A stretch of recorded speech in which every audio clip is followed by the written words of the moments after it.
తరువాత మీరందరూ మమ్మల్ని మీరు ఎవరు పట్టించుకోవట్లేదు. మీరు ఆయన పిక్చర్ ఎప్పుడు వేదిక మీద కనిపిస్తే అప్పుడు మీరు కేరింతలు కొట్టేస్తున్నారు. మా గౌరవ ముఖ్యమంత్రి వర్యులు, అమరావతి విశ్వనగర రూపశిల్పి, ఏ ప్రపంచ దేశాలలో అడుగుపెట్టినా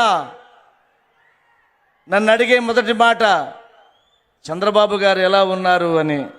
విశ్వవిఖ్యాతిగాంచినటువంటి మహానాయకుడు మన గౌరవ ముఖ్యమంత్రి శ్రీ నారా చంద్రబాబు నాయుడు గారిని ఈ 3వ ప్రపంచ తెలుగు మహాసభలను ఉద్దేశించి ప్రసంగించవలసిందిగా కోరుతున్నాను.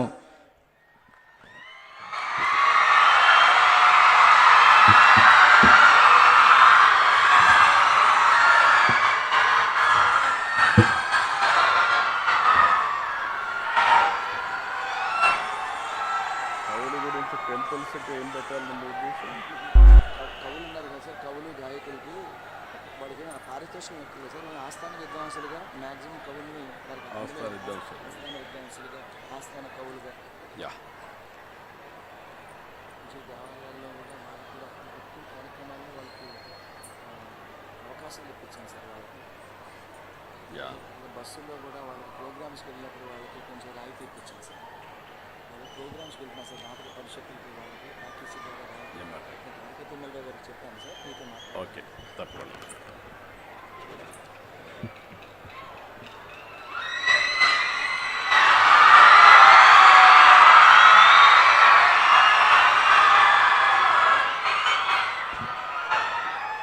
అందరికీ నమస్కారాలు.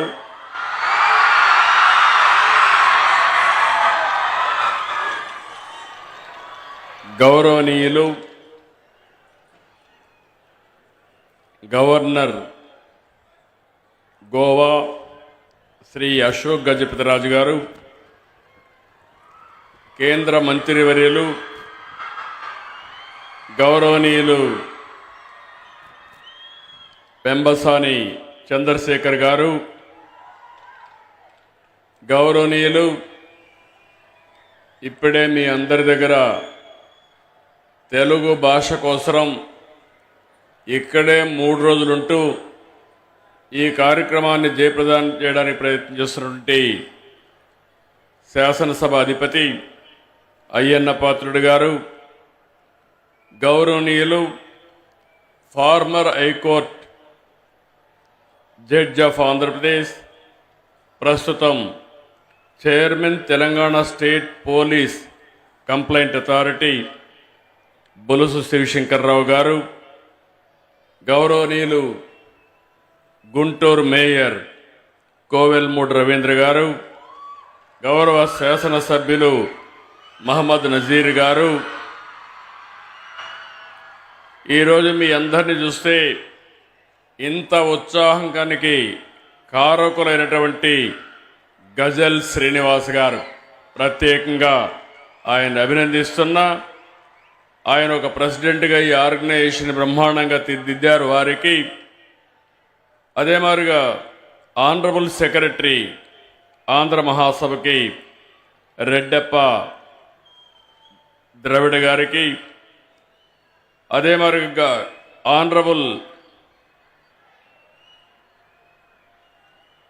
కన్వీనర్ ఆంధ్ర మహాసభకి రామచంద్రరాజు గారు, స్థానిక శాసనసభ్యురాలు గల్లా మాధవి గారు, రామాంజనేయులు గారు, ఈరోజు ఇంత ఉత్సాహంగా, మామూలుగా సినిమా ప్రోగ్రాం అంటే ఇంత ఉత్సాహం చూపిస్తారు, కానీ ఈరోజు మీరు చూస్తే 3వ ప్రపంచ తెలుగు మహాసభల కోసం ఇంత పెద్ద ఎత్తున తరలి వచ్చిన మీ అందరికీ మనస్ఫూర్తిగా అభినందనలు, ధన్యవాదాలు, మనస్ఫూర్తిగా కృతజ్ఞతలు.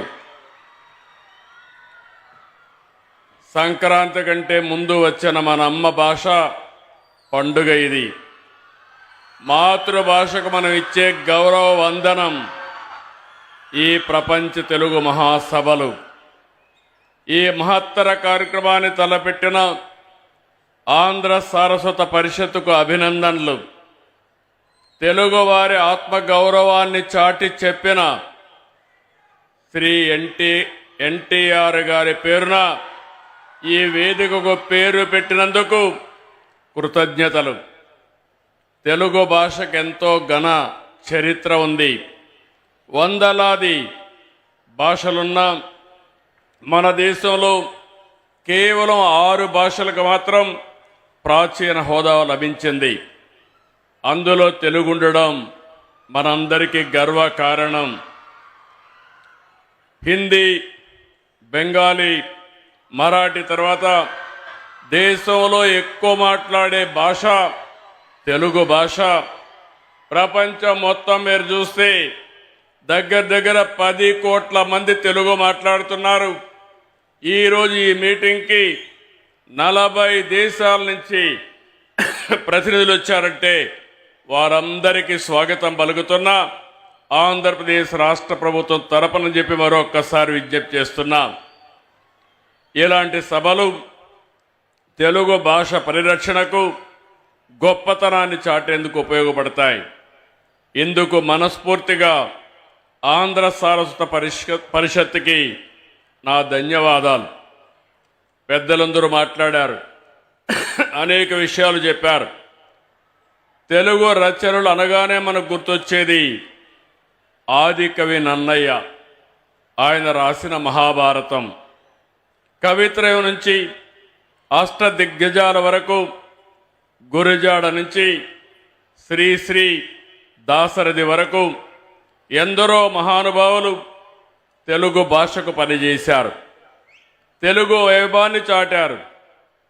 పోతన భాగవతం, శ్రీనాథుడి భీమఖండం, వేమన, సుమతి, భాస్కర పద్యాలు మర్చిపోలేం. ఇప్పుడే పెంబసాని చంద్రశేఖర్ గారు చెప్పారు, ఆయన ఏ విధంగా అయితే పిల్లలు పెంచుతున్నారో అదే విధంగా అందరం కానీ పిల్లల్ని పెంచగలిగితే తెలుగు భాష ఎక్కడికి పోదు, ప్రతి ఇంట్లో ఉంటుంది. ప్రపంచంలో మనం ఎక్కడున్నా మన భాష శాశ్వతంగా ఉంటుందని చెప్పి కూడా నేను మీకు తెలియజేస్తున్నా. అన్నమయ్య, రామదాసు, వెంగమాంబ, మొల్ల ఇలా భక్తి మార్గంలోనూ తెలుగుకు వన్నె తెచ్చారు. తెలుగును విశ్వవ్యాప్తం చేశారు. తెలుగు సాహిత్యంలో విశ్వనాథ సత్యనారాయణ, పి నారాయణ రెడ్డి, రావూరి భరద్వాజ జ్ఞానపీఠ అవార్డులు సొంతం చేసుకుని మన ఖ్యాతిని మరింత పెంచారు. గ్రాంధిక భాషకే పరిమితమైన తెలుగు వచనాన్ని ప్రజల వ్యవహార భాషగా మార్చిన మహనీయులు గిడుగు వెంకట రామ్మూర్తి గారిని తెలుగు జాతి ఎప్పటికీ మరవలేదు. నేను తెలుగువాడని, నాది తెలుగుదేశం అని చాటి చెప్పిన ఏకైక నాయకుడు నందమూరి తారక రామారావు గారు.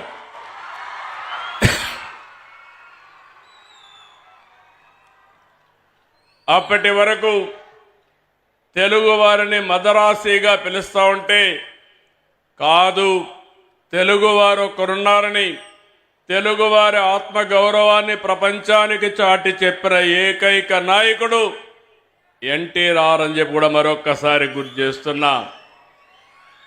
దేశంలో మొట్టమొదటిసారిగా భాషా ప్రయుక్త రాష్ట్రాలు రావాలని, తెలుగు మాట్లాడే వారికి ఒక రాష్ట్రం ఉండాలని పోరాడిన వ్యక్తి, ప్రాణత్యాగం చేసి మనకు తెలుగు భాషకు ఒక రాష్ట్రాన్ని ఏర్పాటు చేసిన మహనీయుడు పొట్టి శ్రీరాముల్ని మరవలేమని మరొక్కసారి మీ అందరికీ విజ్ఞప్తి చేస్తున్నా. అదే సమయంలో ఆ రోజు ఆంధ్రప్రదేశ్, తెలంగాణ 2 రాష్ట్రాలు కలవాలని ముఖ్యమంత్రిగా ఉన్నటువంటి బురుగుల రామకృష్ణరావు పదవికి త్యాగం చేసి తెలుగు జాతి ఐకమత్యం కోసం పోరాడిన వ్యక్తి. అలాంటి వ్యక్తిని మనం మరవలేమని చెప్పి కూడా నేను మీకు తెలియజేస్తున్నా. ఈనాడు పత్రిక ద్వారా తెలుగు భాషకు ఎనలేని సేవ అందించినటువంటి రామోజీరావు గారిని ఎవరు మరవలేం, జాతి మరవదని చెప్పి కూడా నేను మీకు తెలియజేస్తున్నా. నేడు వారి వారసులం మనందరం గుర్తుపెట్టుకోవాల్సిన అవసరం ఉంది. ఈ జాతి ఔన్నత్యం శాశ్వతంగా ఉండాలంటే మనం భాషను కాపాడుకోవాల్సిన అవసరం ఉంది. ఇంకో పక్క ఈ దేశం యొక్క దశ దిశ మార్చిన వ్యక్తి, ఆర్థిక సంస్కరణలు తీసుకొచ్చిన వ్యక్తి పివి నరసింహరావు గారు కూడా ఈ తెలుగు గడ్డ మీద పుట్టడం మన అదృష్టం అని చెప్పి మీ అందరికీ విజ్ఞప్తి చేస్తున్నాను. ఇటాలియన్ యాత్రికుడు నికోలో డి కాంటే తెలుగుని ఇటాలియన్ ఆఫ్ ది ఈస్ట్గా అన్నారు. తమిళ కవి సుబ్రహ్మణ్య భారతి సుందర తెలుంగై అని కీర్తించారు. మన ప్రాస యాస, మన సందులు సమాసాలు, మన సామెతలు, పొడుపు కథలు అన్నీ కూడా మనకే ప్రత్యేకం. అందుకే శ్రీకృష్ణదేవరాయలు ఆ రోజు చెప్పారు, దేశ భాషలందు తెలుగు లెస్స. ఇవన్నీ కూడా మన వారసత్వం. ఇంతటి ఘన చరిత్ర కలిగిన మన మాతృభాషను ప్రతి ఒక్కరూ పరిరక్షించుకోవాల్సిన అవసరం ఉంది.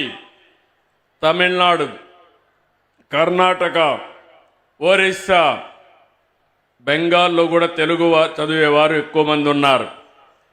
దేశంలో జాతీయ భావన పెరగాలి. ఒకరి భాషను మరొకరు గౌరవించుకోవాలి. ఇది దేశ ప్రజల మధ్య ఐక్యత తెస్తుంది. ఏ భాష తక్కువ కాదు, ఎక్కువ కాదు.